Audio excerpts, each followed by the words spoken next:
Welcome. Today's video is the second in the series about Huddles, Huddle Board, visual management, all key components of the lean management system.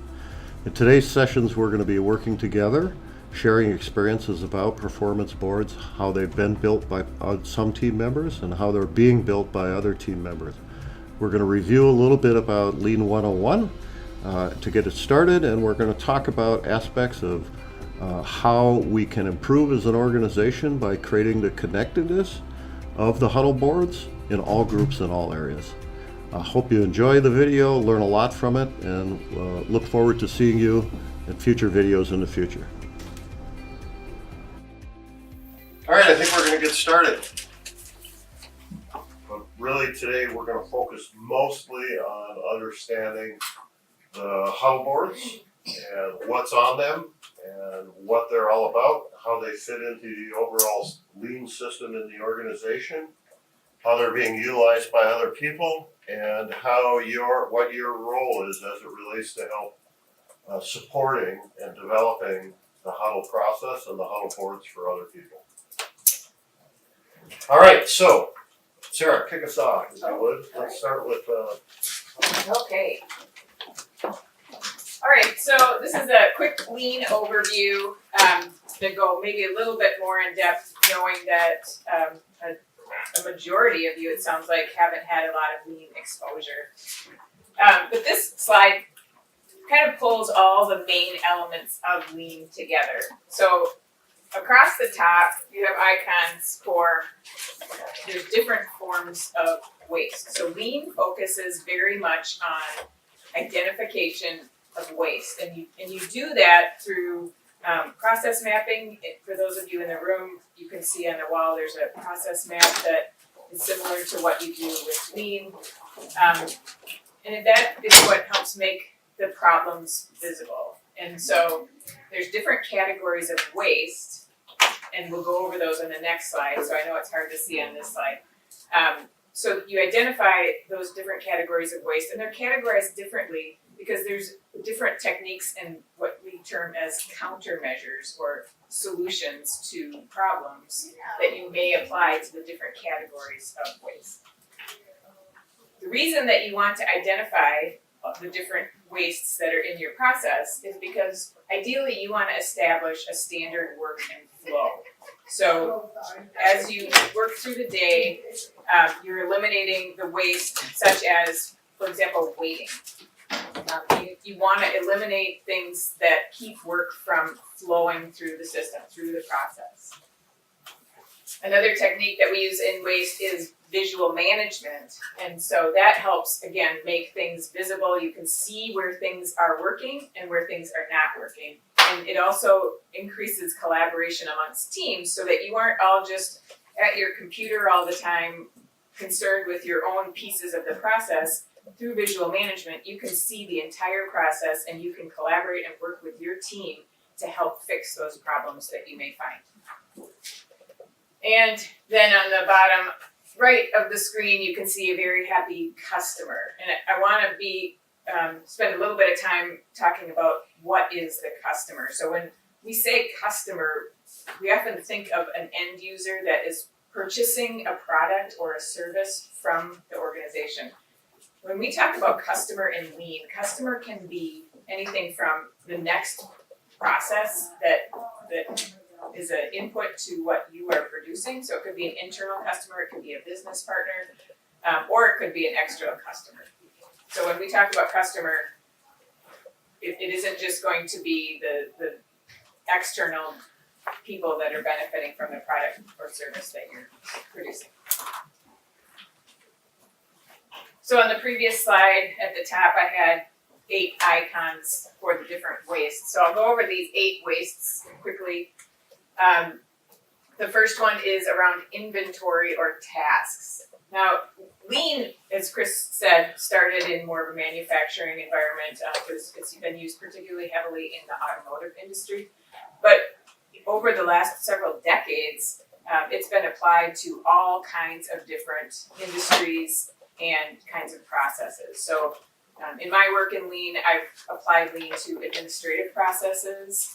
I manage a project management office. We applied it to all of our project management processes, business analysts, operations. So different things within Lean can be applied to different kinds of processes in different industries. It's been used particularly a lot in the last 10, 20 years in healthcare, and it has really transformed a lot of healthcare organizations to make them more effective, ultimately resulting in better patient care.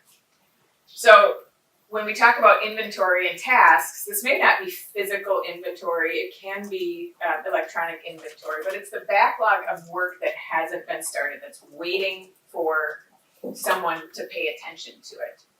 It can also be work that you may have started, but because you don't have enough information to continue it, you have to set it aside and then come back to it. So that's another example of inventory.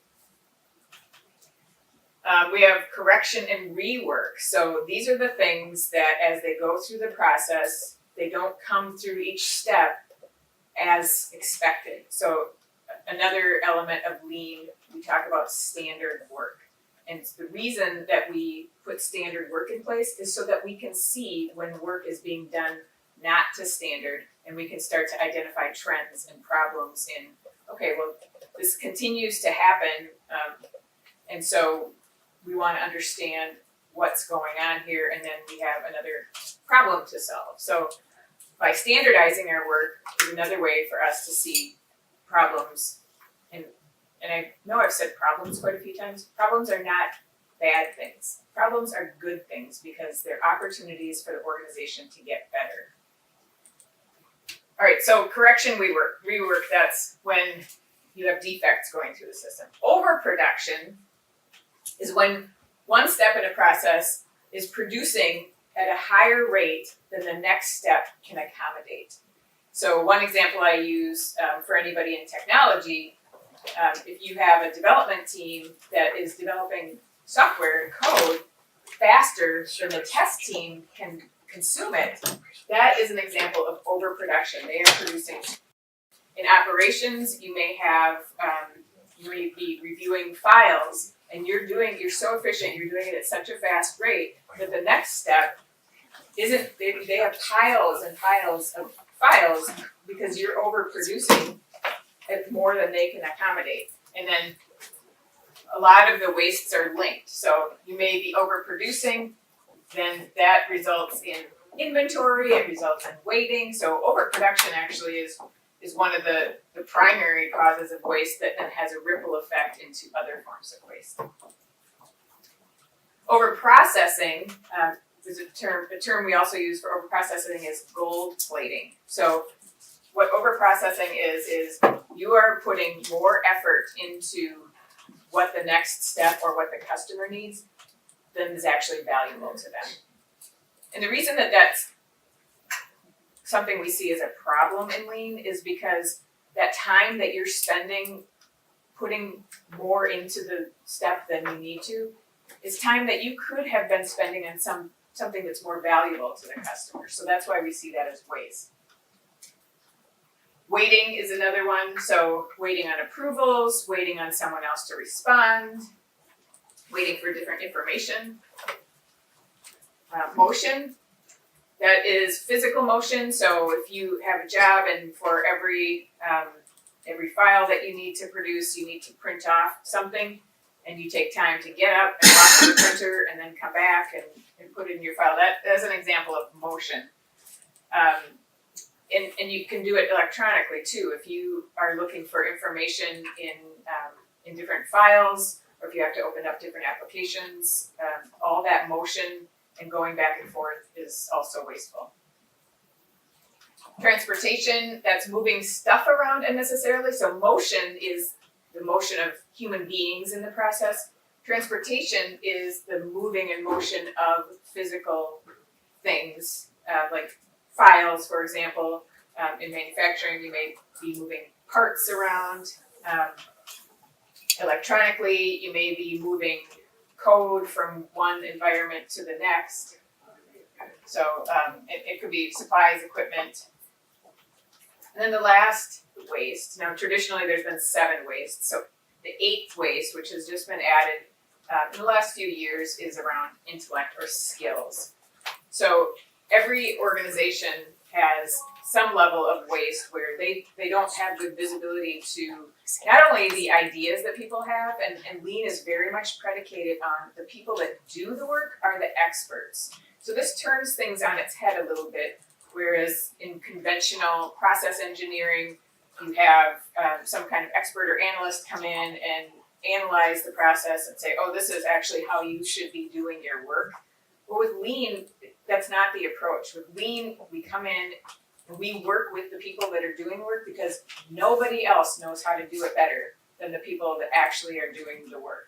And so we apply the techniques like the value stream mapping, the problem solving, to help bring that intellect out of the people that every day have to deal with the problems. And that can get very frustrating in a lot of environments. So intellect or skills, not only is it the problem solving and the ideas that people have, but understanding the skills that they have that the organization might not know about today. And Chris, did you have anything else to add about around waste?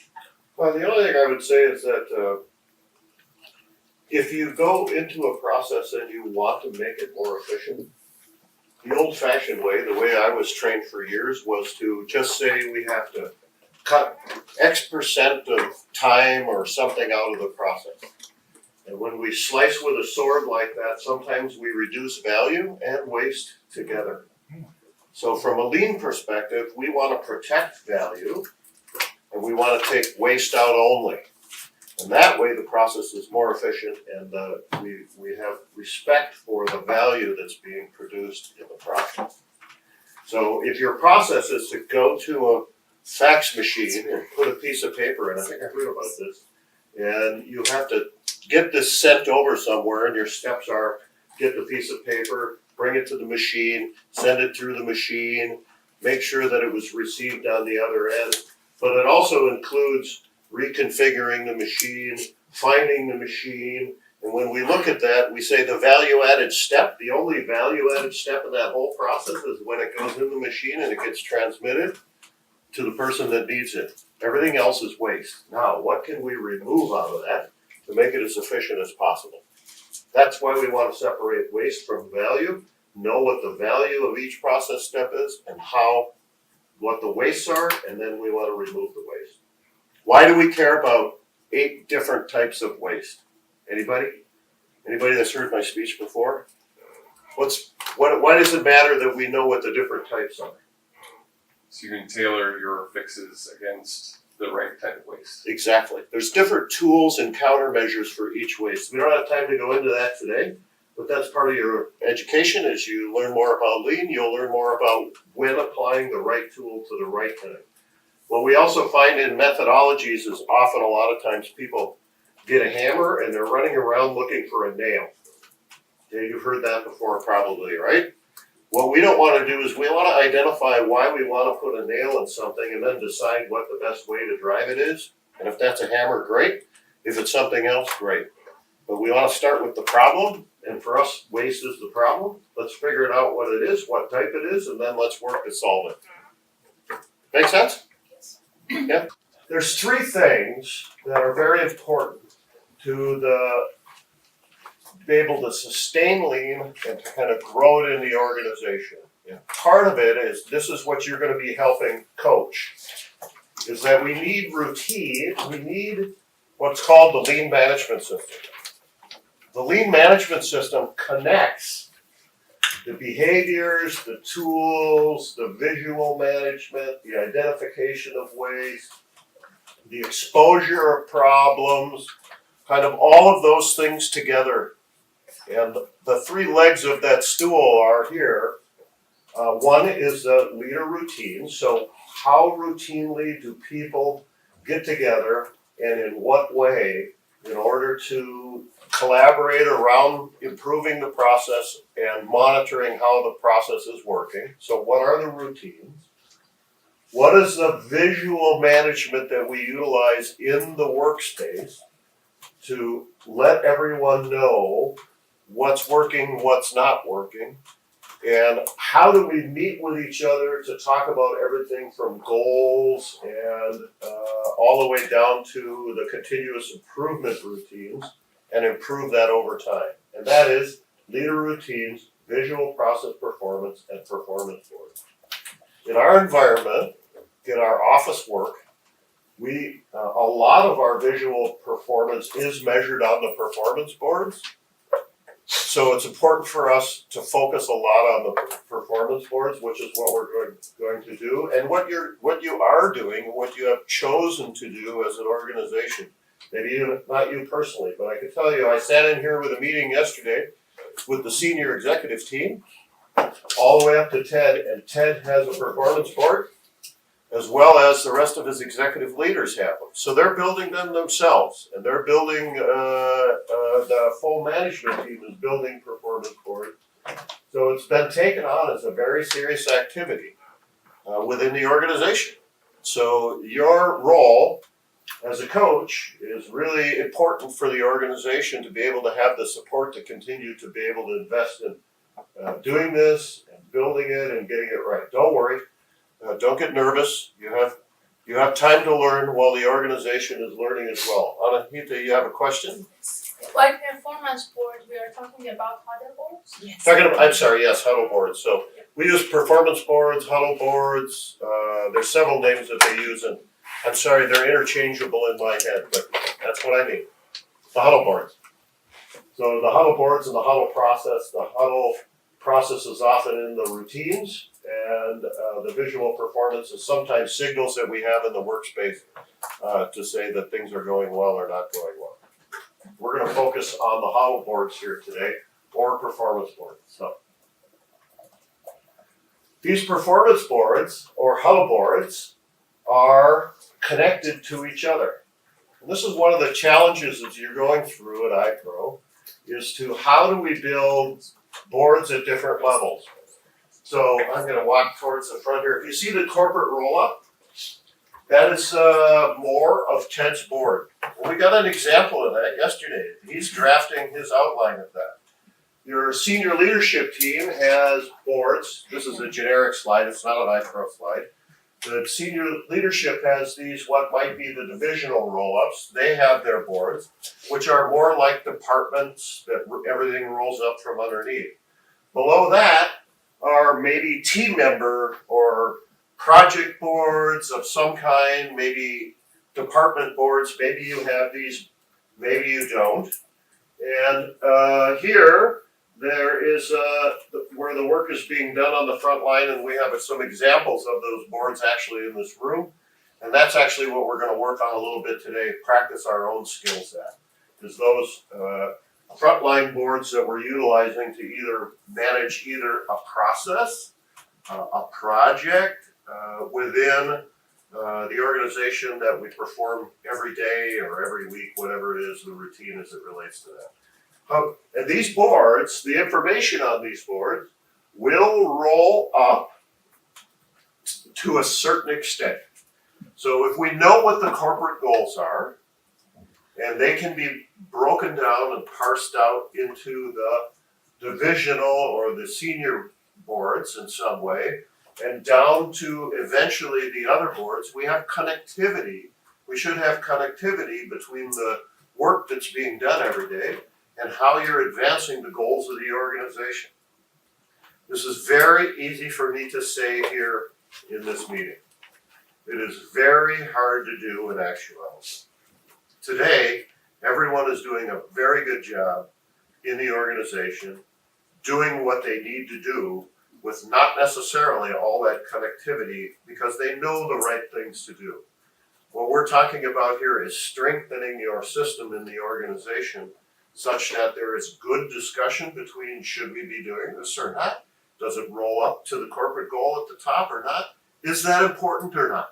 Sometimes there are some activities that need to happen at this level that are focused at that level that you can't see a direct connection to the corporate roll-up. But in most cases, we will see if we should be able to draw a line on how the work is done and how it delivers on the overall goals of the organization. So conceptually, does that make sense? Some questions. Dominic, It sort of makes sense. you're gonna have to speak to Oh, this. sorry. So it sort of makes sense. I understand you mentioning before the is not a top-down process, and that transparency is a large part of the learning process. And going from corporate goals down, and my curiosity is, does it also work the other way? Where It's almost like I paid you to ask that question. you did. So, did I? Yes, you will go $10. And the reason I say that is because one of your questions that you had in your survey is, what is catchball? Catchball is the process of leadership setting goals and targets for the organization. They have a responsibility to do that, to let us know what's going to make iPro successful in the long term. And we have to trust our leaders that they're doing the right thing from an industry perspective, from a company perspective, from our perspective, from a customer perspective, that they're doing the right things. They have ideas about what those goals should be. They send them in a cascading fashion down. When they get to this level, it is not just one way to the bottom. Catchball says it is also when we catch that goal at our level, whatever level that is, if we think that we either need clarification or we need to challenge that in some way, leadership has a responsibility to listen and maybe adjust. But when we have the old system like today, which is, and I don't mean to accuse you how it works here today because I don't really know, but in most organizations what I see is that it's kind of an anecdotal thing. We should do this, and people say, well, I don't know if I agree with that, maybe we shouldn't do that, but we're not talking about facts. The performance boards with the metrics, the key performance indicators, and the actions that everyone needs to take up and down, now make that a fact-based decision-making process, where we should be able to draw that link, and when somebody says this should be the goal, and we're catching that ball, we should be able to say, here's the actions we already had planned, and here's how they contribute. You're not going to get what you want out of this. Should we consider this? And then we can have a dialogue over facts. That's catchball. Catchball happens two ways. It happens vertically, so from the top down and the bottom up. It also happens horizontally. So across the senior leaders, once the goals are then shared across them, they have to rationalize the goals back to each other instead of operating in silos. And that can happen at each level as well, because we know from a lean perspective, we want to take a systemic view to the organization, not a silo view. And this helps give us a more systematic, systemic, across silo view than we may have had in our past. And you guys have some challenges here, and I'm going to acknowledge that. You have a contract focus. And sometimes it puts people inside of a contract box, and you don't necessarily communicate horizontally with other contracts. It's a natural barrier that's a part of your system because of the way that your work comes to you. This is why I say this isn't going to be easy. When we start to try to break down that system memory into a new way of behaving and interacting, this is going to be a challenge. This takes a long time. This isn't going to happen by next Wednesday.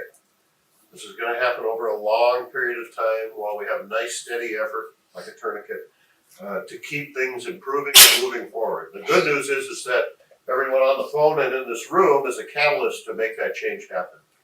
So catchball is what strengthens this from a lean perspective, back to your original question. That is the simple definition of catchball. The process of connecting and giving feedback up and down and horizontally in the process. Anahita, you had a question? Yes, And I think you have to have a microphone handy.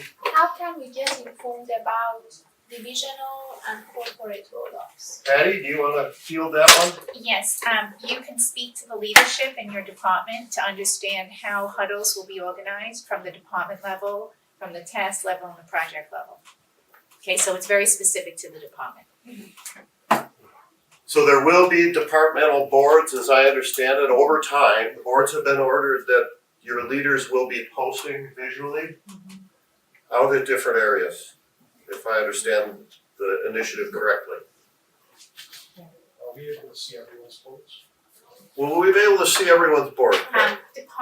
Departmental boards will be, thank you, departmental boards will be, any number of places. Most of them will be at the, senior leader or VP level, but they will be accessible. Some of them are putting them outside their rooms, so they're actually very accessible. Some of them are rolling, so they plan to move them into team or department meetings.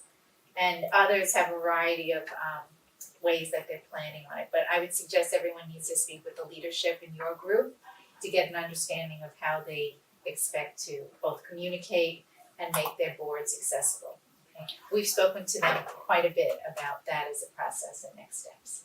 Right, and they have agreed that they wanna make them visible, but keep in mind, be patient with them because they're going through some barriers as well. Like, I think it was, Patty Weinberg said, mine's screwed to my wall in my office already. If I'm gonna move it, somebody has to come and unscrew it. So, this isn't gonna happen in a flash, right? But their intention is to make these visible. Because they know, as the Huddle leaders that have been practicing for a while and here already, that you need to have your idea section of your board out and available for anybody to submit ideas at any time. Non-anonymous ideas, but we'll get through that. So, catch ball, roll up, and eventually on this board, KPIs as well, right? So linked KPIs. So you have a KPI effort going on in the organization with dashboards that you're creating that you're trying to build in a cascading way that will help link together these goals so that people know what they are. They know how to try to achieve them, and the catch-ball process can happen, right? If we need clarification around the goal, or we need to perhaps make suggestions about changing that in some way, we can do that. When we're blind to it and it's not connected, it's really hard for us to do that. That makes sense? Do you guys see why this might be important to an organization? This is being taken on all over the place. I think it's 60% or better. Hospitals are now incorporating this into the United States, into their processes to try and deliver efficiency and build better patient care. And so, Allison, you have? I saw one because you mentioned in hospital a huddle board. I saw one at the hospital. You did? I did. We're going to show I you. was very impressed. We're going to show you a couple of examples. So we spend a lot of time at hospitals, actually, and I was just over in Europe with some people from Switzerland and Scotland and Germany, and they're all building boards and performance boards in their hospitals, trying to model after what's happening here in the United States. So it's a wave. So catch the wave, right? This is kind of a California thing. I know you guys are a long way from California. Maybe you surf out here, but it's probably a lot colder. I hate that. I think another, maybe I'm wrong, but as a suggestion, one thing that would help us as coaches is to have this hierarchy for our group. What is it that you guys are asking us to achieve? In what timeline? So this is Patty. I'll just review some of the milestones as set forth by leadership. So the expectation is that by October 30th, every department would have at least a plan for how to approach their departmental huddle. In some cases, that's one huddle on a project by the end of the year. In some cases, it's a departmental huddle with several other project-related huddles or task-related huddles. The expectation is that at least one huddle in every department with a performance board would be initiated by the end of the year. That being said, the huddle would ideally start by the end of October. At the end of November, leadership is expected to begin their own Gemba walks, which is actually participating, viewing, and contributing to the huddles happening in their department. And that also coincides with expectations for KPI development. So we're working on a new portal with the health informatics team, with Matt's team, to design a standardized way to collect and monitor the key performance indicators, and that is, we're looking for leadership to finalize 2019 KPIs by the end of November. The reason why that's important is going forward in 2019, departments will be using the huddles and the performance boards as a way to track and communicate the status of their key performance indicators. And Ted has made this a very important point, wanting key performance indicators to link to corporate goals so that we're creating some synergy and alignment across goals, performance, and specific improvement work happening at the department level. Yes. I have something to add about the practice of the huddle board. Your initial huddle board does not need to be perfect. You start your somewhere and then you can keep revising it because you have to start it. And then to know whether it works or not. If you feel the week after it doesn't work, change it. And it's a evolving process. It's not you do one shot, everything is perfect. And then it doesn't need to be perfect. Right, they are works in progress all the time. Yes, thank you, Allison. Yeah, just, so I just need some clarification.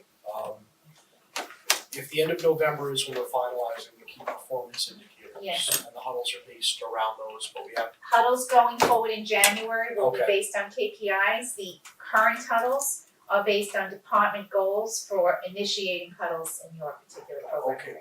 and are we as coaches helping to develop those goals, or are those goals being handed to us by leadership? Or The goals or the KPIs? the goals prior to the KPIs, so what, my question is, if we don't have the KPIs yet, what are we Yes. huddling about in the meantime? Right, and how each is that- department, great, that's a good question, Donna. Each department, meaning each vice president, has identified a project, a goal, or a department focus for their initiation of huddles.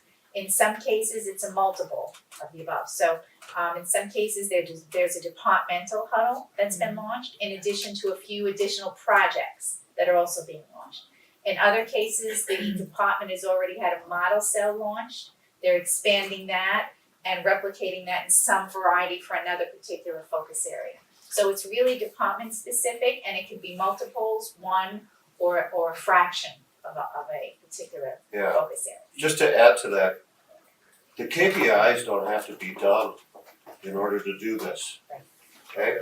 You can have departmental goals, you have them already today. They may not be perfectly clear to everyone, and this process helps create clarification and involvement around that.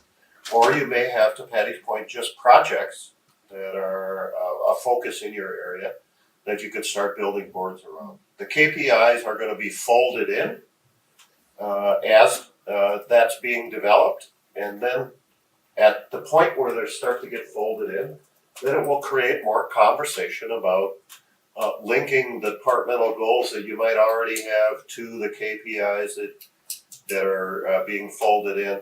And it's an ongoing conversation, it's an ongoing evolution. So there really is, from my perspective, and I think from the perspective of all performance boards, there's no reason that you have to wait for anything to start. And to Allison's point, everything is a work in progress. So once we start down the lean path, everything is continuous improvement. And we are more than happy to start with cardboard and crayons to get the process started and evolve slowly as we all sort of learn together and collaboratively agree on what our focus should be. So John Shook, one of my mentors, likes to say, rather than think our way to a new way of acting, we're going to act our way to a new way of thinking. So we're just going to start, and even if we start rather rough around the edges, who cares? We're going to make improvement as we go over time and as we learn while we're doing. Make sense? Yes. For organizing huddles, we as coaches should we start doing that or no? That comes from your department leadership, so you need to speak with your department leadership about what huddles and projects will be assigned and your role in them. Yeah, I have already asked that. Okay. But in order to initiate these meetings, to organize for them or? If it's based on your department, so if your leadership has already defined the team members and communicated the purpose, the members, and organized the huddle, then you would be able to follow up. If they've designated you to do that, then go ahead and do that. I would just encourage you to work with your leadership to figure out the initiation process and communication and role definement. Yeah. Okay. So let's have that conversation now, because I think it's on front of people's minds. So what is your role in your department, and what do you need to know in order to do that well? And I think that's what Patty's addressing right now, is that we have, you have, not we, I'm gonna be gone today. You have taken an approach in the organization, which I very much support because I've seen more success with this approach, that people should be able to develop their boards with some level of structure, but customized to the needs of the leaders and the managers and the executive team and the project leads at the approach and speed that's appropriate, that at the design level that's appropriate. And that means we're all a little bit in different places as it relates to our knowledge, or we're in different places as it relates to what the focus of our board is going to be. And they probably going to be, and they are going to be in different places as to what they expect from their coach. So some people want the coaches to help them kick off and get their huddle started. Some want their coaches to help advise them on what should be on the board. Some want both. Some want them to bring additional learning and training. And you might not have all of these things today, but that's okay. And I think the point that Patty is emphasizing is you need to talk to the work group that you're going to be working with and the leader that you're going to be working with of that group and ask them what their expectations are of how you can best support them. And then come back to your peers in this group and learn from each other and or reach out to Patty and or do some learning on your own additionally to find out what are the best ways to support your board process that you're going to be helping with. What am I missing that, Patty? That's it, you got it. So I wish I had a great answer that said you're all going to do this one thing and it will all look like this, but that's not true. So we have to be truth tellers and you have to explore those things on your own. Right. Absolutely. And I believe, it's my understanding in the role of a coach that you will be an ongoing resource. Right. And that as you build and strengthen your skills and depth of knowledge and help support, that you may be asked to help and support in a lot of different ways. So it's in some ways, I think this is a fabulous approach. We talked about it a lot, Patty and I and the leadership team around, you need to have people in your own organization that can support them. And yeah, you might say, well, Chris, I'm not a qualified lean coach. I don't know if anybody is, but the point is you're working towards that effort as an organization, and you will build these skills, and you will own them yourselves as an organization. You could hire us or somebody else to come in and tell you how to do this over and over again, and we'd be wrong.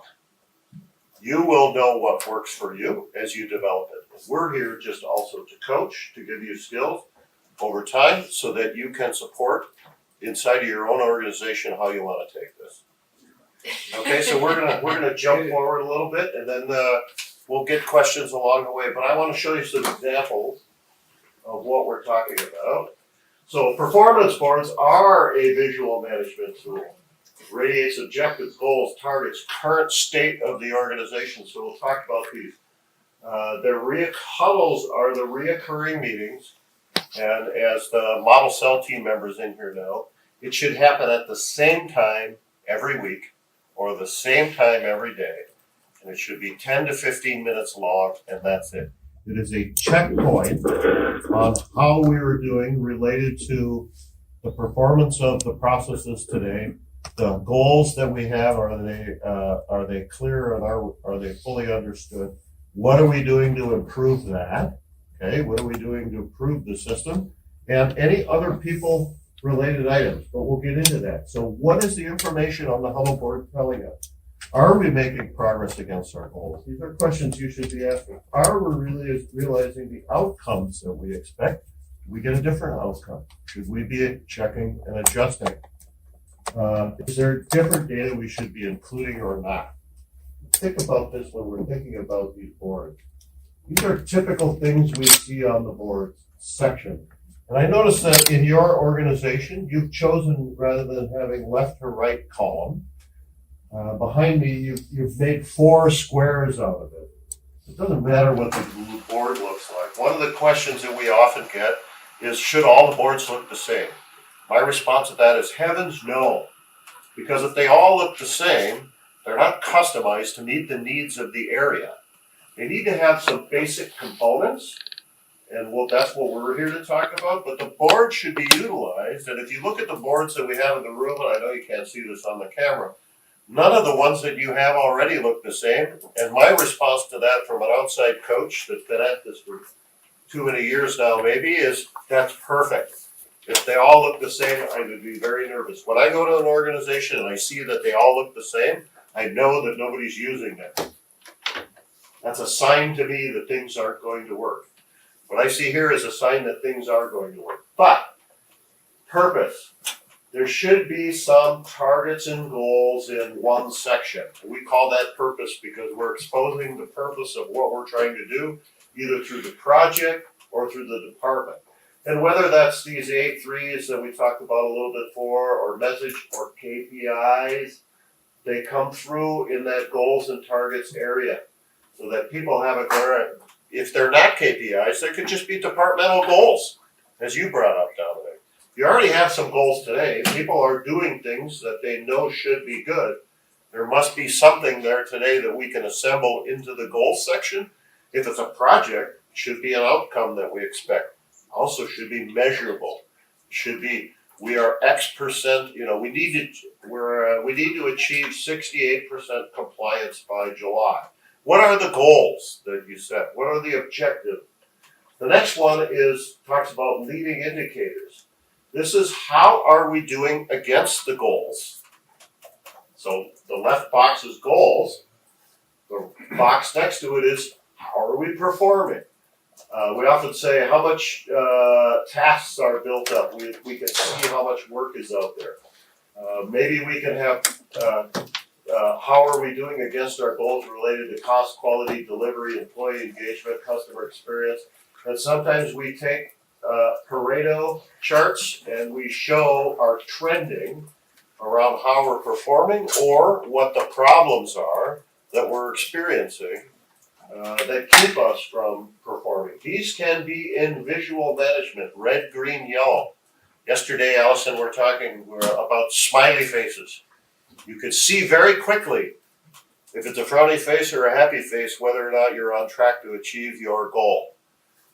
The next box is continuous improvement. What are we doing to continuously improve in our department or in our project? What are those activities?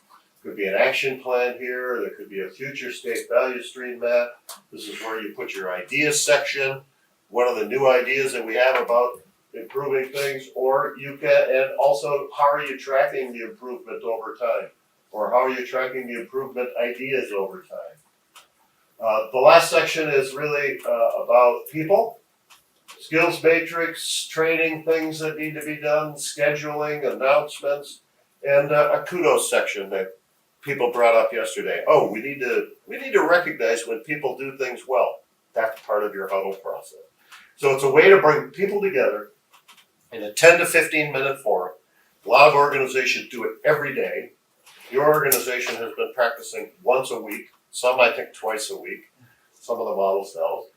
But the routine you set up with your leader, if you're doing it less than once a week, I would say that's a high risk scenario. That you're meeting often enough because you're only meeting for 10 to 15 minutes. It should also help alleviate a lot of different other fire drill like things that sometimes happen at the end of the day. And to your point, I'm sorry, I don't know your name. Tom, to your point, in the next huddle you would say, I have a problem with the printer being moved or the fax machine, And that would go up, and you would have an idea maybe about what we would do about it, and we would talk about it quickly in the huddle and say, who else had this problem? And we would find probably a lot of people, and then we would escalate that problem potentially to the right area in the organization. But today, you're probably suffering quietly without a way to make people aware of the waste that you incurred in the organization. Oh, I let people know. Oh, you did? Okay. So you're You're not using it, not in a healthy way. not in a healthy way. So this is good. So this is our approach to making it a healthy way and to tracking this, right? So that people can't ignore the facts. And if people say, well, that's just Tom complaining, if Tom documents the amount of time that he wasted on that, and we can extrapolate that across the organization on other people, we can have the voice of leadership hear very clearly what the expense is to the organization. And when they do that, I see change happen. So this is a way to make that happen. That's the outline of boards, okay? Here's some examples. Different ones from all over the place. And you're not gonna be able to read them.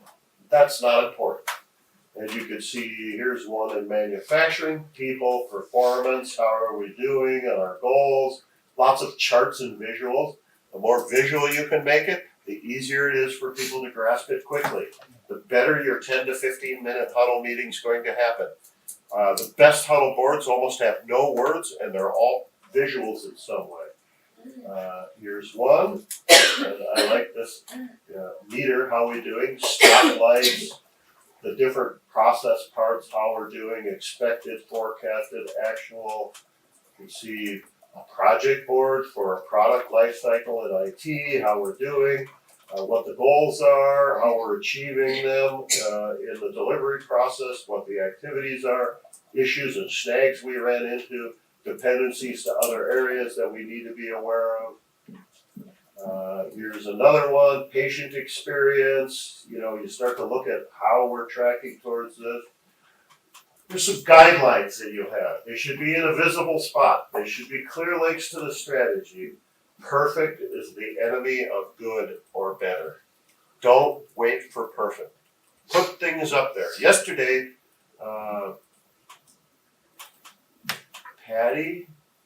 Patricia got up, one of your leaders, and said, I know I'm putting too much stuff on my board, but I'm gonna put more on that I probably need first and then take off what I don't use. Okay, great approach. That approach works for her.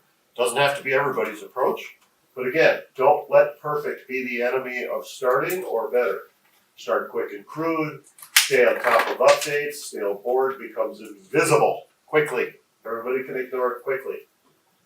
Delegate ownership to the team or whoever's accountable for building that. Make sure you understand why they're used and the cadence. So you get all of this.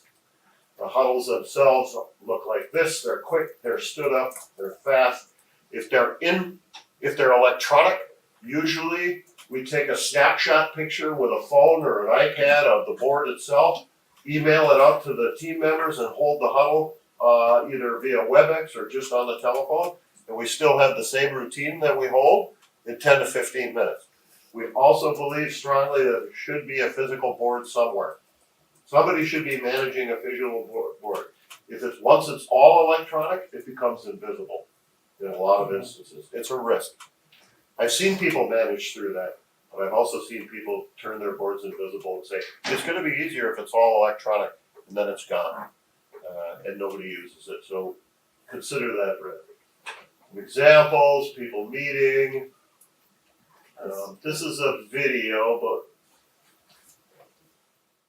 Okay, so thank you guys for coming to the 5-minute huddle. I promise it will only be 5 minutes. So today is April 30th, and as you can see, our demand for the day is we have 6 DAS and we have 2 patients in emergency. So that's a total of 8 patients. So we'll just maybe go through the board here and go individually through each bay to kind of see where we're at. So bay 1. I have 1 discharge before 2, and then I have another one after 2, and I don't have any concerns whatsoever with either one of those. I think we'll make time. Perfect. Thanks, Angela. Bay 2. Michelle, would you mind just covering for them? So we have no discharges either before 2 or after 2. So okay, perfect. And bay 3, Maddie? I have 4 discharges before 2 and 0 after 2. With the discharges, I just am waiting for some scripts on one of them. And I did talk to the doctor about it, and he'll be coming up later to write the script. Okay. And do you have any problems or anything, Maddie, being that you kind of have some of the bigger discharges here? I do have lots of heavy patients, so if I can Okay. get some help with some free bays, that'd be good. Okay, perfect. Thanks, Maddie. And bay 4?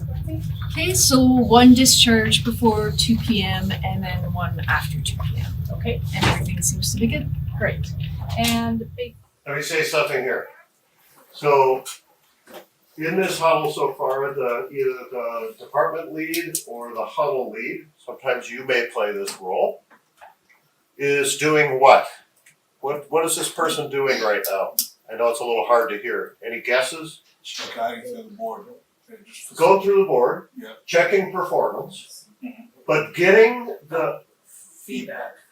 not just feedback, asking those people that are doing the work for the performance. Right. This person is not telling them how they did or what they did, is asking them how we're doing. This is a different model than the traditional top-down. The performance board process and the huddle process is not the boss getting in front of the board and saying, do these things on the board, did everybody hear that, and walking away. This is a collaborative, interactive process where the board leader is the support person and the team members are collaborating on how things are doing. Their job is to facilitate and to draw out the information as it relates to it. It's a change in And role. bay 5, I know they were a bit heavy too, so Michelle? So just, we have 1 discharge before 2 and 1 after, and that does not seem to be a problem. We just have to have the doctor come up and write the order. Okay, so as we started off the day with 0 empty beds, and so our discharges before 2, as we add them up here, come to 7. And as you can see, our demand is 8, so we're at -1, so we do need to make 1 more bed. Is there any of our discharges after 2 that you think we could possibly move before 2? And how can we? what I can could do to probably run down and get the script from the doctor from the office. help? Okay, and so what day would that? So one of the things that we want to emphasize at the board is we know the amount of work that we have. You got to translate this into your own area. We know that we have the right resources to balance against that so that we have the best flow with the least amount of interruption. That we're utilizing our resources effectively. Today in your organization, are some people working harder than others and nobody knows that? Yes, of course. Absolutely. How could it not be, right? This is a way to help balance not only the physical resources of beds, but the people that are interacting with the work. This is when we're talking about the waste of inventory or tasks. Your inventory is task work. How is that being utilized? Other bay 1 or? on my bay. Yeah. 4. Bay 4? Okay, so we can try to move that to before 2, and then at least we'll know that we'll make our demand for the beds today. Because we did talk to our sister unit, 5F, and they were unable to assist us, so we do have to make that bed. So if we can get that discharge before 2, then at least we know we have all of our, we can pull all of our patients. So I then just want to talk a little bit about our staffing. So our baseline, as you know, is 13, and today we actually had a sick call, so we're working at 12. But I did talk with Michelle, and we kind of went around the base to see if everybody was okay, and we've decided that we were able to still function and provide safe care with 12 on today, so that's good. And then, do you need any help? So I know that Maddie, you had mentioned that because you kind of have the heavier bay and most of the discharges. Yeah. So are we able to maybe pull together, is there a bay that might be able to help Maddie with some of those discharges? Yeah, I think our bay can, since also our other discharge for the afternoon got bumped up. So we Okay. should have some free staff. So if you just want to call us whenever you need that discharge, we'll send Okay. somebody over. That would be great. Yeah. Thanks for doing that. Any safety concerns or anything? Any falls or wandering patients? Anything Oh, like I have that? a wandering patient. Oh, okay. Yeah, in room 7. So if we could just Okay. all keep our eyes and ears out for him. I do have a note on his back, but Okay. he wandered a couple times last night at HS. So I just want to make sure. What happened there? Risks. Huh? Risks. Risks. Risk. Assessing risks. Risk. Risk. Saying risk. Risk, right. But what happened? what were they doing? She had a fall, right? Trying to mitigate it. And it wasn't on the board.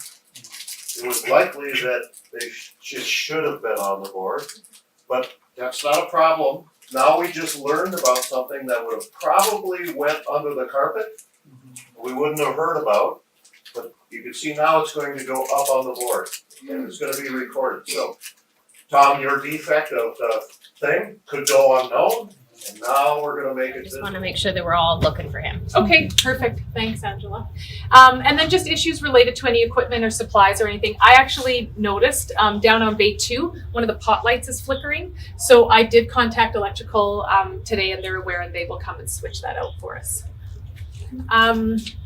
Just a quick little thing on the D-1. As you know that tomorrow we have 2 D-1s, and we have 4 historically coming in. So we need to be aware that that we're going to have to make a couple of beds. Although I did talk to 5F, and they are actually able to take a couple of our DAS tomorrow. So we should be at 0. So that should be good.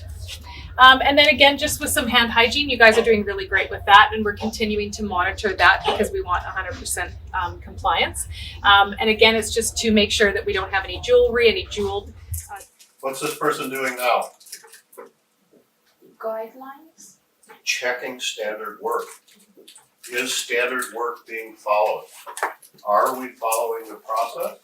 And one of the things that they would identify that they don't in this video is, if not, why? And it's not to punish people for not following the process, it's to understand, has the process changed? Should we change the process? Is the process wrong? Do we not have proper training so that people know they need to follow standard work? Standard work is one of the underlying pinnings of this that expose problems, which is what we're after. We lean people love problems. We want to see all the problems because that helps us direct our improvement efforts. If problems are not exposed, they're hidden, we can't solve them. So standard work exposes problems. Huddle meeting exposes problems. Visual management exposes problems. Interruptions of flow exposes problems. We love problems. If you don't love problems, you gotta get out of here now. I'm just kidding. That was supposed to be humor. I almost stood up. You almost stood up. Oh, sit down. You're not allowed to go no matter what. I'm not gonna go through the rest of this video. What happens here is that on the right is a lot of their goals and targets that they set for the organization. They don't go over them, but if there was a challenge that says something doesn't align with a goal or target, they would have that conversation. But they've been obviously working on their boards for a while, and they have a lot of goals there as well. When you get this presentation, it has this video and several other videos embedded in it that you can look at, watch yourself, and think about these different parts of it, as well as to say, what do I need to do? How do I need to act? How do I need to support whoever I'm supporting as well?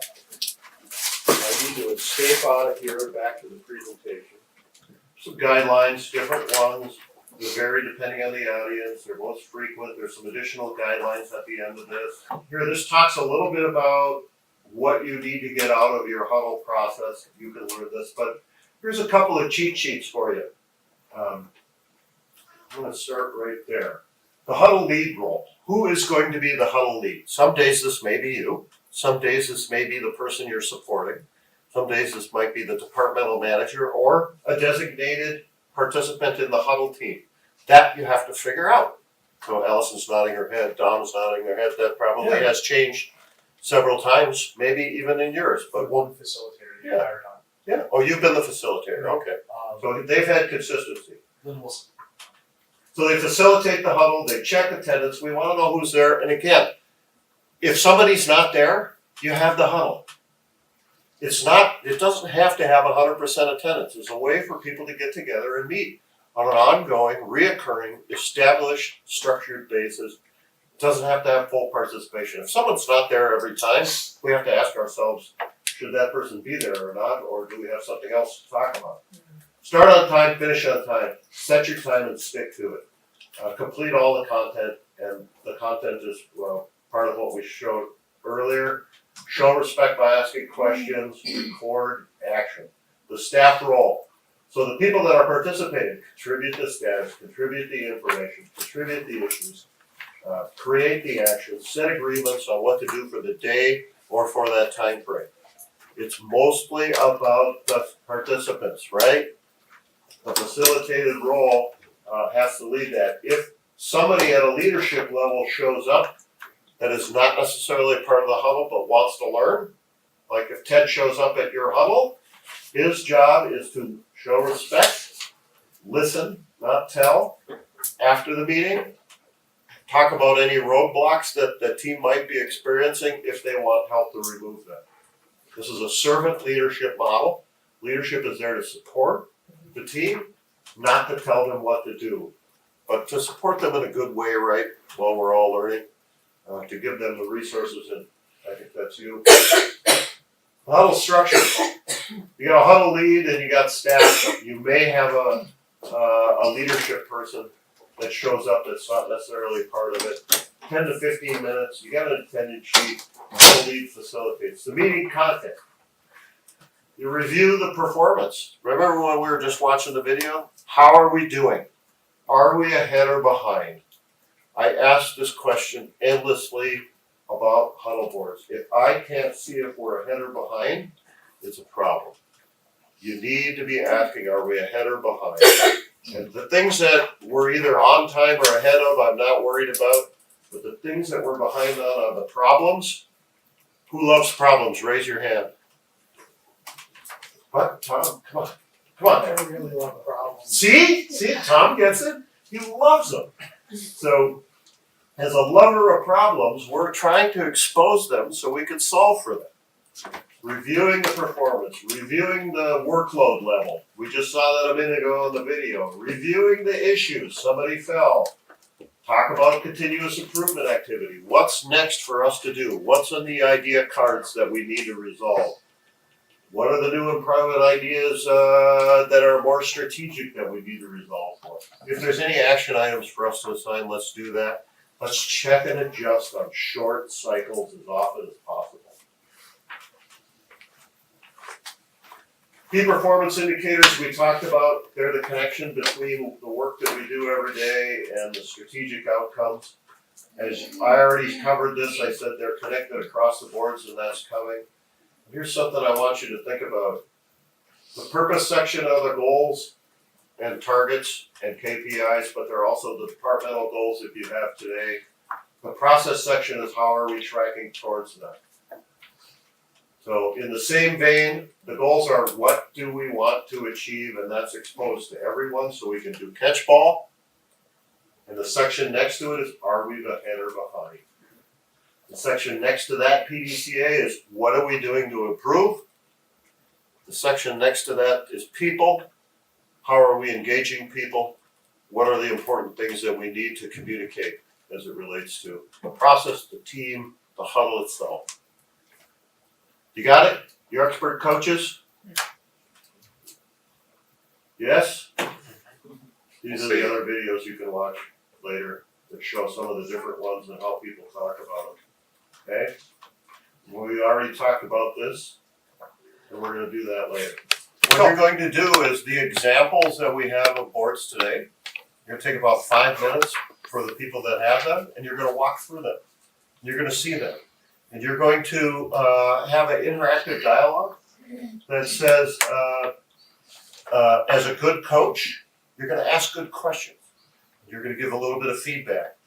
And then after that quick round robin that you're going to do of what we have existing, you're going to quickly go and you're going to start putting your own board together, relevant maybe for the area that you're supporting or a project that you're working on. And we will do this. Remember, we said crude and not perfect by any stretch of the imagination, but we're going to actually pick up the pen and start to try and work. And that helps us make that connection in our learning. Those instructions pretty good, at least to begin with. So we're going to take about 20 minutes. We don't have a lot of time. We're going to take about 20 minutes to review the huddle boards that we have. And then we're going to spend most of our time today, so 45 minutes or so, to either create a huddle board if you don't already have one started, or if you want help on an existing huddle board, we can spend some time doing that one-on-one or one-on-two today. If you feel pretty good about your existing board and you don't have a lot of questions, then I would ask that if you already have a huddle board, that you work with somebody that doesn't, just to help coach them and help start to use your coaching.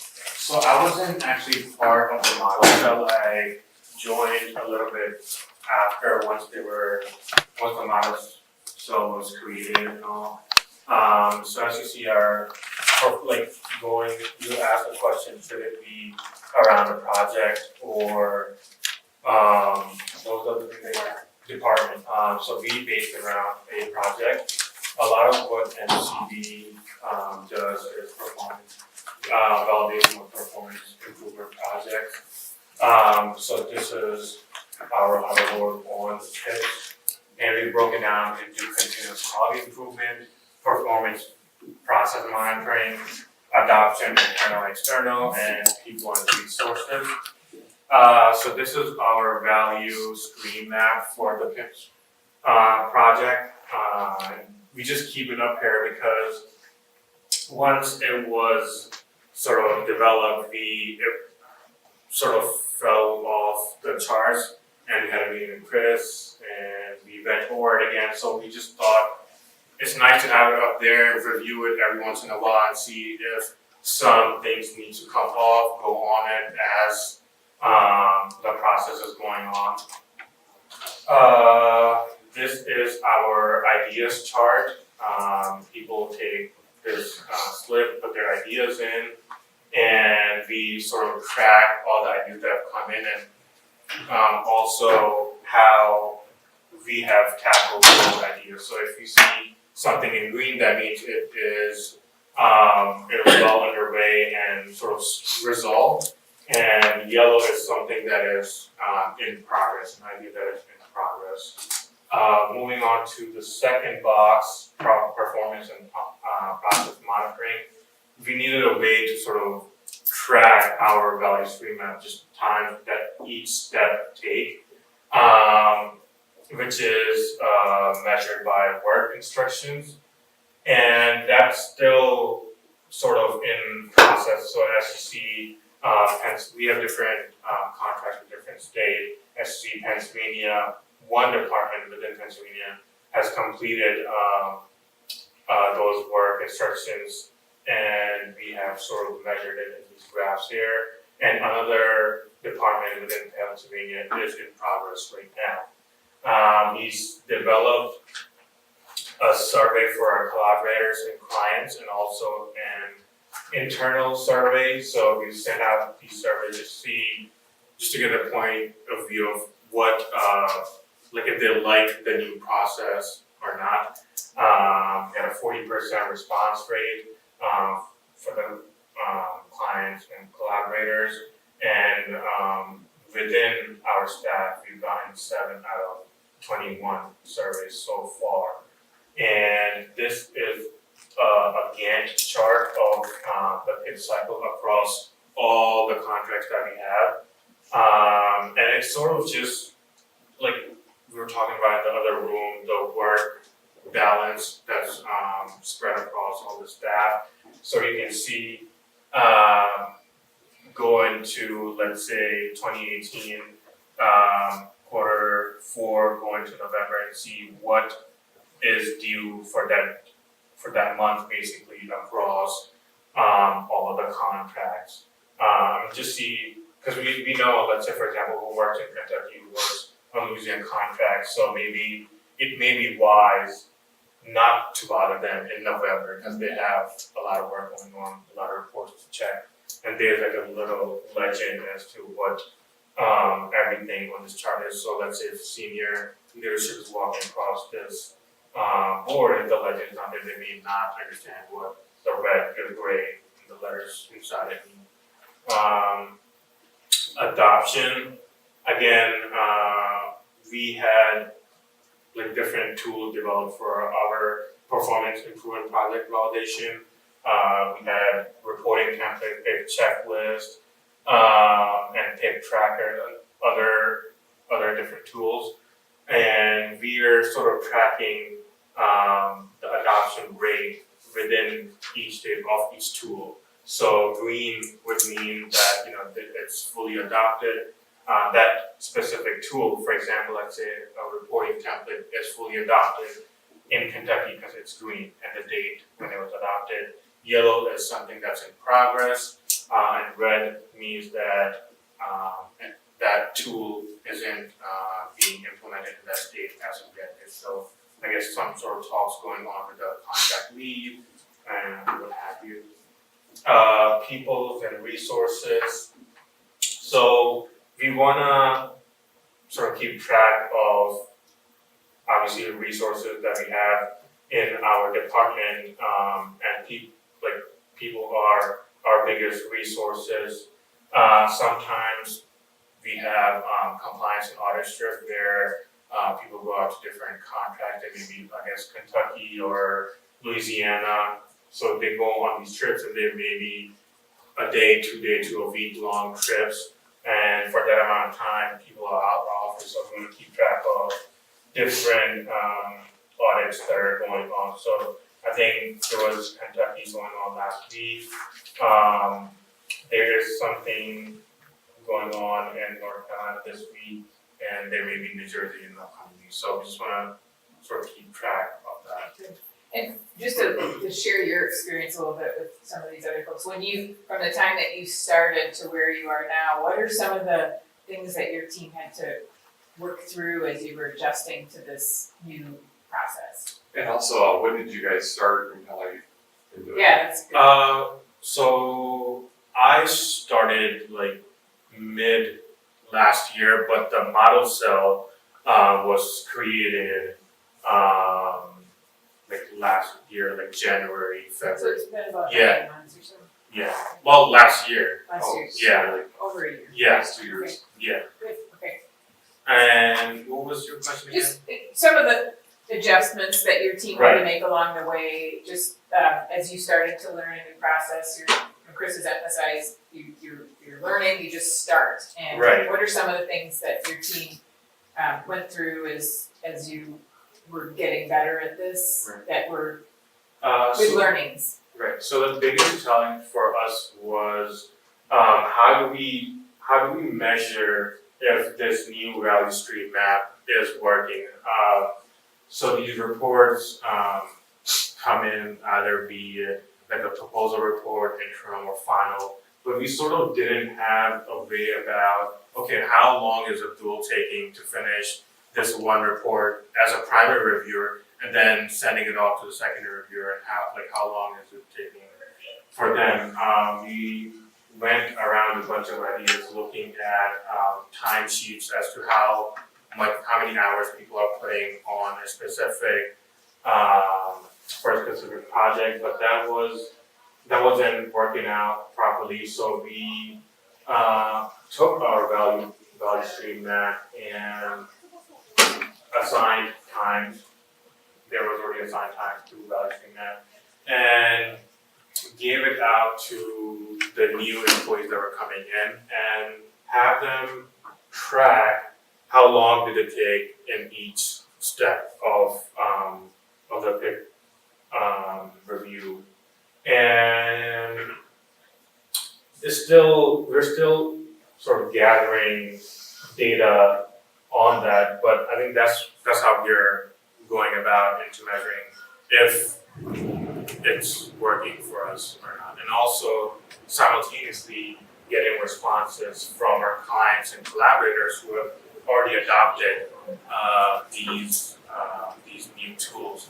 Looking at, just because it's red doesn't mean that we can't collect any data on it. So we are looking at a group that has adopted and comparing their responses to the states that haven't adopted and seeing, okay, if we get a higher percentage or like a good review from somebody who already adopted it, then it can make an argument for somebody who hasn't adopted that tool, giving that data to the contract lead, and the contract lead can take it to the state, like, look, other states have adopted this and it's working for them, and if they find it easier, better communication, So he'll serve you well. And we actually had a success this week or past week where one of the contracts who wasn't on board is now actually on board with these new tools that we developed. And it continues to evolve because there's a backside to it. There was one of our lead participant who sort of found a better way of showing this information. She was able to put it behind it, but there wasn't a lot of people in the huddle this week, so we will discuss it next week. So next week, this probably will all change. So That's better. the nature of these. You adapt them to what is gonna be the most valuable and helpful to the team. Right. So that's great. What other questions? I wanna make sure we have time for all of these. Any other questions? sorry, you go. No, sure. Okay. Quick question, your idea section. I know that, the whole idea is, the way I picture the idea is it's taking a bucket of spaghetti, throwing it against the wall, see what sticks. Not all ideas are gonna be represented. How do you represent all ideas on that list, or you represent what it's been filtered down by the group and say, hey guys, what do you think about this idea? And then the majority says, yeah, it's good, and then we put it on there? Is that how that works, or? The little piece of paper is anybody can go over, and that's how I got involved. I put 2 or 3 ideas in, other people do, and then we bring it before the lean group now, and we discuss it, go over it, and it also comes up in our department meetings. But that lead group then, or whatever that huddle Brings it discuss, to everybody, that's when it gets put on that chart then. yes. I just wanted to be clear, because I also want to make sure that, at least my group, I want to make sure that everyone feels comfortable throwing ideas out. But I also want to realize not every single idea may make it to the board. You know what the funny thing is? Most people won't put their names. They were. Yes. They So will we have most- some anonymous. Yeah, they won't put their names on it. I don't know why. You know what it is? I think, at least from a political. Retaliation? No, you know what? There might be times where people are just uncomfortable. They're afraid that they're going to bring something to light that maybe their coworker is not doing right, or wasting time, and then it becomes a problem. So to me, I guess sometimes anonymous, they feel a little bit safer bringing that. Which to me, I don't care either way. I would prefer having someone's name, but Regardless. but they should do it either or. Yeah. Nice job. I'll be very brief on this, we're running out of time. We had a Medicaid model setup we already done, which is on the back, but this is our new model cell as far as communication. And it has to do with the external calls that we get in. So the goals is, and they're across from each other with the measurement, the intakes of calls. What we want to do is to track and monitor the incoming questions and outgoing answers daily, where we can track to see the date and time, the staff, provided that called, including what the item is as well. Now, on item 2, we have here, find out who are the new provider liaison or contract liaison for iPro. So what we did now, one of the measurement is to read some of Ellen's emails about who the new liaison, and myself and Cheryl will be updated with who the liaisons are, and we're gonna update it into one of our databases. Also, what we're gonna do is to replicate a Ames comm log, communication log, and we're gonna have one for Medicaid. So that's gonna be a separate entity, but we're gonna use that same database and on front end. And what we're gonna do is to try to take with the database and the new liaison, we're gonna try to take extra steps for the new liaison, and we haven't yet come up with the concrete ideas, but we're gonna try to accommodate these new liaisons, because from my understanding, what we try to do is to reduce complaints from the provider, the liaisons, and the contacts that do call the Medicaid department. And like I said, we're gonna try to establish that by 12/13, end of the year. And with that database, we're gonna try to communicate, try to calculate the turnaround time in answering those calls, because sometimes we've gotten that within 24 to 48 hours, because we've gotten some answers that no one got back to them within 4 or 5 days, 6 days, maybe even longer. And this is the front end screen of what the communication database for Medicaid is. And we have these ideas here that we've put on the board here. So far in our old suggestion box, most people was willing to give us our ideas. I know, John, you spoke about the ideas, and some people didn't want to put their names. Most people did put their names. And what we have done was we had met with the Huddle group. We saw where it could have been effective, or maybe not at the point that we could bring that idea up on the Huddle board. But all ideas, we did take a good look at it, and we discussed it within our Huddle boards. And some of them were very impressive. By the time we did speak about it, and we made some adjustments to our old board. So this is our new communication board. So I'm going to let Cheryl explain about the training and so forth on the bottom section. So as this all the work here is in progress because this is our new project. So for during the communication, our idea is to coach the staff to answer the question in a standardized way, and everybody saying different things to the provider.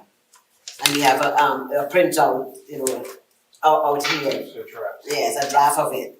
And design, they're gonna designate myself to follow up to see if the provider email calls was answered in a timely manner. And we're gonna train the staff to use the Medicaid common law database, which is up here. And most of the frequent questions from their provider and how to answer it. We're gonna try to, we have a draft list here by 1040. This is the draft list, and we are working out to give every staff the answer to the question that their provider asks. Like I could read one or two of the questions, some of them, because we are doing, but we move over to electronics charts, and they're asking how to do the drop zone. And Kevin can explain the drop zone to you, and like different questions they're asking. So we're gonna give everybody a standardized answer to give their provider. And we have here the telephone dialogues to to teach them how to answer the phone. Right. And how the standardized way. And these are the people that we're gonna train. Right. So as far as some of the questions with the drop zone, like a lot of the front end customer service people that answer the Medicaid department do answer these calls. And a lot of times they would say, I don't know. They have no clue what the drop zone is. So we're going to come up with a standard way of answering those questions. It doesn't mean you have to read word for word like you're reading a chart or reading just a paragraph, but just a way that they can feel comfortable with the most frequent questions that so that they can feel more comfortable with the most frequent questions. And if they don't give an answer to the provider or the liaison or the contact person, those calls should be answered between 24 and 48 hours instead of a lengthier time than that. Because we have complaints, it take something 1 to 2 days and they don't know what's going on, where's the status of it. Right. Is that something you're tracking? Because that's a great metric. Well, we already have it in the Ames department already that we've been using for years upstairs before we moved downstairs here. So we've taken that Ames database. Yeah. Okay. So we have replicated, we have duplicated, just tweaking it a bit to accommodate what's necessary for the Medicaid department. Now, like I said, this is all new to us. This communication is relatively new. Maybe 2 months now? Maybe so. I would say a month. So everything is in progress. Yeah. So we're going to find out the most frequent questions. We have some here. Now this sometimes by just talking to those who answer the phone, you will find out more questions. We try to figure out what do they really tell if they're truthful, they'll tell us what they said. sometimes I know someone who just transfer the phone. No, I appreciate it, thank I have no idea, they're telling the other person, if I'm not there, they tell, well, he's not here, they had no clue. So that's a kind of And- complaint, yeah. They don't recall the phone calls. The staff will not recall. They spoke to so many people for that one particular day, say 2 days ago. They don't remember exactly who they spoke to. So we're gonna track here who they spoke to, the time they spoke to. And we're gonna generate reports to see, okay, Kevin answered 5 calls for the day, 3 are left unaccounted for with answers. 24 hours already passed. How did we do on it? So we're gonna generate reports each day to take a look to see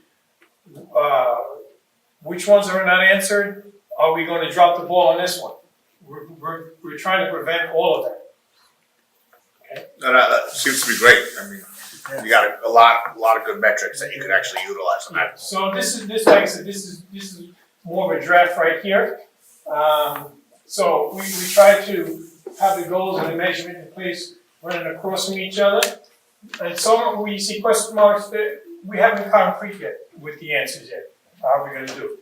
But it's a work in progress. All model cells are a work in progress. So as Chris was saying, and Allison had said, that when we first did our first model cell in Medicaid, it was a work in progress. There was a lot of tweaking, a lot of huddle meetings. Our huddle meetings are just about almost every 2 weeks on a Wednesday. Okay. Just about. All right? So this is an example of project board, where that was a departmental board. And how long have you been using this specific project? Maybe a month. I would think a little longer, but maybe it was discussed prior to a month, but I think we started with the board maybe a month now. Okay. So let's say about a month And for the board. how's it working for the team? Well, I would say there's a little bit of excitement because most of the Medicaid staff that are here, or at least some of them that are here, are very excited in doing it because they saw what we did in the prior Medicaid model cell, which is a still ongoing thing. They saw the turnaround of improvement with the electronic charts going from paper to electronic. So we have done a great job in turnaround time and efficiency, but there's still plenty more work to do. We originally had a couple of metrics that we were trying to solve problems for, right? Well, one of which was D1 report being delivered on time and to standard. Sorry, Don, what's D1? D1 is so it's MACRA. It's the Medicare Chip Reauthorization Act and the MIPS program. Okay. So Merit-based Incentive Payment System for Medicare. And what we do is generally so our team is very diverse, right? So we had people that are boots on the ground doing the customer service. We have management. We had people from other unrelated departments. We even had clerical staff on. So everybody had completely different baselines as to what knowledge they had and what skills they had and what steps in the process they were involved in. And because of that, the communication being very effective because we learned a lot about how everyone else did their jobs and how we could improve the product for them. Right? So in the process of doing our maps and figuring out which problems need to be solved, many other problems developed. So for example, our monthly deliverable became a quarterly, and then we had to do monthly reports on top of that. There were standards that were changed as far as how we were supposed to be reporting on the technical assistance we provide, and because of that, this became very fluid. We were already tracking metrics for a variety of things. That was one thing our department already had a very good handle on, being able to already track and see the trends and figure out how we're going to plan ahead. So unlike a lot of the other boards, we didn't really feel that it was necessary to duplicate work. We didn't want to do rework. We didn't want to have to put reports that we run daily that were live reports that change day to day and sometimes hour to hour on because they wouldn't go on fine, they wouldn't be accurate.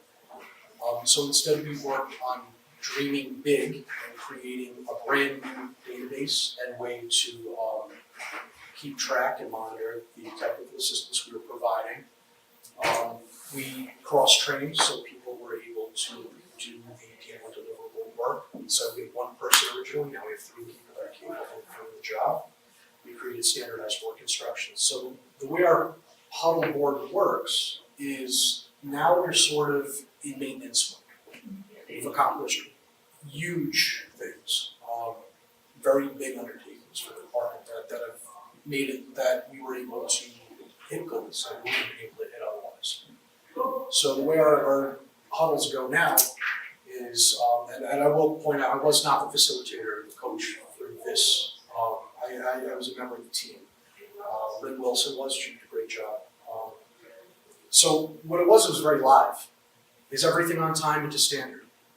Are we looking at the narratives and narratives being done correctly? Is the deliverable being done correctly? How are we tracking our progress in both the monthly and the quarterly deliverable cycle? Technical assistance satisfaction for the boots on the ground. How are our customer, CMS's customers, the clinicians, how are our customers' customers happy with what we're doing? How is CMS, what feedback are we getting, what do we need to do in order to change? And we would create little mini projects within our model cell, and we'd sort of adapt as necessary. So it looks very messy, but there's a lot of logic in it, because as things change, this board 1 week to the next could be completely different. So we really just walk by, we take very quick notes, we assign projects to each other, we hold each other accountable for what work needs to be done.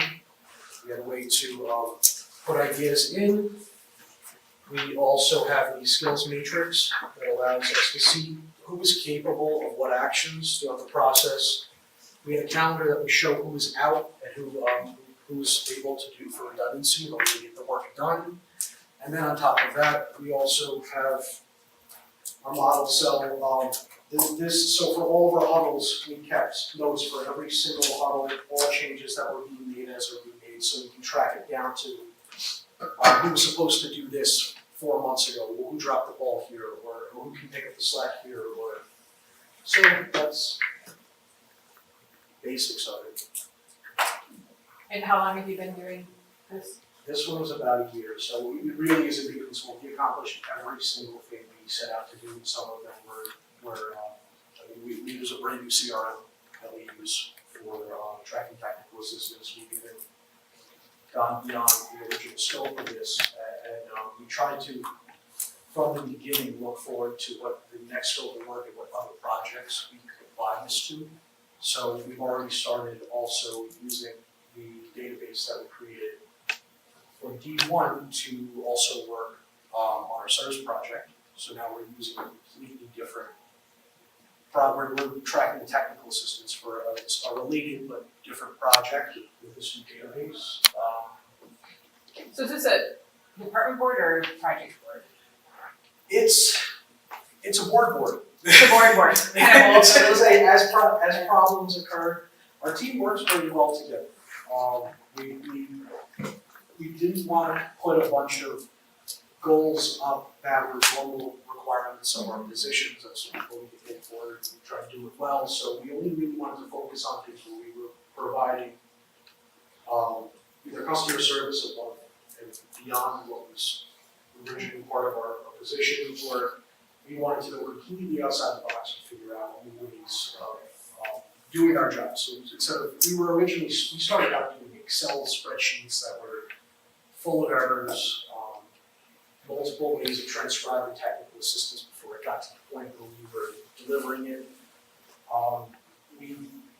We completely changed the way that we do the work and the process. We cut our time down by over half, and we would not have been able to meet the goals that we had without the changes we made. So it's almost a continuous improvement board. Yeah, for the most part. We say, what's the problem? How do we fix it? What's the plan? What do we need it done by? Who's going to do it? Who needs help? And then we continue to work on it. So it's a great example of everybody's board is gonna be different depending on what's gonna be valuable to the team. And it, from what you said, it sounds like then you might have an opportunity to take it to the next step in terms of, this is in maintenance mode now. What are the things that you wanna continue to keep visible about the board, but then there may be some new things that you wanna add in, because your continuous improvement never ends, and so you wanna So keep the getting plan better. is to maintain this one, and we're going to start a whole new one based around the whatever KPIs get selected. Yeah, you could have multiple boards. Yesterday I was working with somebody that had ideas for 2 boards, and she was thinking maybe a third even, so it depends on how your team is gonna best use it. So, our teams have reconvened. What is our time? Are we out of time? We're getting pretty tight. We were gonna do an exercise as it relates to, asking good questions. We may have to table that for another time. I think right now, with the very limited time we have left, and I know you all have tight schedules, I just wanna have a very quick conversation around, what were some of the key learnings overall? Because we weren't all together in the same rooms. Any ideas? Anybody have anything you want to share as it relates to what we learned today about Huddle Boards or the Huddle meetings? No, actually, it's very informative. Seeing how people all did their Huddle Boards, and it was so different, so many different ways. And it was good. It was good to actually get that input and see that there's no really wrong way of doing it. So. Tom? I would have to agree. The idea of the Huddle Board, at first I have to tell you, I was very reticent about coming to this. There was a lot of crap. Frankly. We could talk plainly. That's great. But in sincerity, I mean, if No, it's something I can use, when I used to work in the clinic, we had a whiteboard. We didn't call it a Huddle Board. We had a different nomenclature. Sure. It was the same kind of a thing. We put on the board the patients that we needed to see that day, special needs, blah, blah, blah, blah, blah. So I can see that morphing into what we're talking about here. And being able to tailor it to the need of the team and be able to change that as needs change. I think that's Yeah. And I want to emphasize that. Thank you for bringing that up, Tom, because I know Allison and Dominic, you heard me over and over again ask you when we got together, is the board helping the team or not? And if it's not, we should look at the board. Do we have the right things on there? Are we talking about the right things? And that's the continuous improvement of the continuous improvement. So that's a great point. Just to build on that, I mean, it becomes a tool for us rather than a thing to worship. We've got to update the board, the board, let's light candles to the board, let's sacrifice. Right. I shouldn't do that, it should be something that's helpful to me. That's right. It should be helping the team act faster, solve problems, communicate in short cycles. Remember, us lean people somewhere down deep are Deming people. And we want the plan, do, check, adjust cycle to be as short as possible so we make the least amount of mistakes. And we can get the most amount of value out of everything we do. And part of having the boards and having the huddle meetings is they're short cycles where we have opportunities to improve things that aren't big, long-lived plans and projects that have to go on and on. We want to improve things faster in small ways that are easier. And I would submit to you that the PDSA cycle that you just quoted, the idea of that is to make mistakes. We put a plan in place, it didn't really work. Why didn't it work? Let's fix it, let's try this now. And we didn't overinvest in time, Right, exactly. finding out we were wrong. Right. We could do it much faster. So we often say, and people get weird about this, we want to fail fast and often. Because, knowledge is one thing, wisdom is knowledge plus failure that creates experience, and that creates wisdom. And we want to be as wise as we can, as soon as we can. I also think for some that it was a good learning experience to try and initiate the breaking of the silos here in iPro, because there's a lot of questions about what the type of work, going over the Huddle Boards, we actually got to see what type of work certain people do instead of just seeing them in the hallway. You kind of get a feel of what they are a part of daily. So I think that's important on these regroups. I don't know. Great, thank you. Dominic brought up a good point. It was actually, yes, you did, I was amazed. No, in all honesty, because he mentioned too, part of his huddle board, was his goal was not to spend, they were looking to cut waste, but they didn't want all that they cut, they didn't want to utilize it into trying to update that huddle board. Right. Taking 10, 12, 15 hours after. So to me, I took away that huddle board should be something that should be easily updated, quickly updated. It shouldn't be a ton of a workload, but it gives you strong information that you can pull from it. Exactly. Wonderful. That was very good. Good work, Dominic. Yeah, even a broken clock is right twice a day. Yeah, don't get a big ego now. Yeah, straighten yourself out. All right, we can have some fun in here. That's perfect. It's a coach group. So I said PDCA, plan, do, check, adjust, that's the Deming cycle. I've also heard plan, do, check, act, okay, same cycle. Also PDSA, plan, do, study, act, or adjust. Oftentimes in the medical community, we're all talking about the same thing. But right now, what part of the PDSA cycle are we doing? Plan. Well, right now, I am checking. Okay. Okay? Because we may need to adjust again for another coaching session somewhere down the way. So we're getting your feedback. So we believe this, we embed this in our work every day, all the time, even in our work. This is our Gemba, this is what we do. So we think this way. So if you can think that way as it relates to the huddle board, and you can create that type of thinking in the people that you're coaching, it's really important. It's PDSA. Thank you for your attendance and participation in today's session. Don't forget, the most important thing is to take action, learn, and adjust as you go. Good luck in your lean journey.